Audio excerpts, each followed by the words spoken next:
ஆக்கியிருக்கானா அந்த அளவுக்கு உயர்வாக பெருமன் ஆக்கியிருக்கானா இல்லையா? ஓடியிட்ட பிச்சையும் உமந்தளித்த தர்மமும் சாடியிட்ட குதிரை போல ஓடி வந்து நிற்கும்னார். சோறு மணக்கும் இடங்கள் எல்லாம் தூய்மை மணக்கும் இடம்னு சொன்னார்.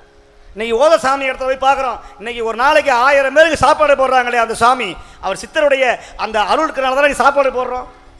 பக்கத்தில் இருக்கிற தேவாலயங்களில் இருக்கிற கிறிஸ்தவ பெருமக்கள் வந்து சாப்பிட்றாங்களா இல்லையா? மதம் பார்க்காம செய்கிறாங்க ஓத சாமியுடைய மடத்தில். என்னைக்குமே தொண்டு என்னைக்கு வீண் போகாது. தொண்டல்லால் துணையும் இல்லைன்னு சொன்னார் நாவுக்கரசர். நமக்கு யார் துணை? அம்மா துணையா? அப்பா துணையா? பிள்ளைகள் துணையா?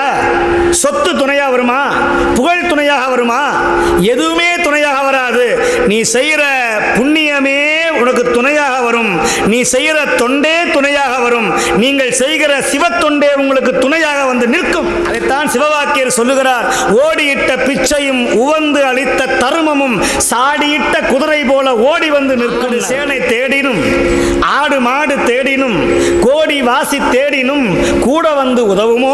ஓடியிட்ட பிச்சையும் உவந்தளித்த தருமமும் சாடியிட்ட குதிரை போல ஓடி வந்து நிற்கும்டா. ஓடி செய்கிற அந்த பிச்சை, நீ தேடி தேடி செய்கிற தர்மம், அந்த தர்மம் உனக்கே வட்டியோடு வட்டியோடு வட்டியோடு சேர்த்து உனக்கே வந்து நல்லது பண்ணும்.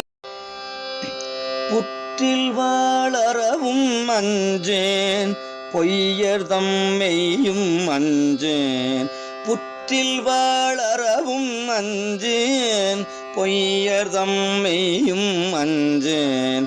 கற்றைவார் சடையம் மண்ணல் கண்ணுதல் பாதம் நன்னி மற்றுமோர் தெய்வம் தன்னை உண்டன நினைந்தம் பெம்மார்க்கு அற்றிலாதவர்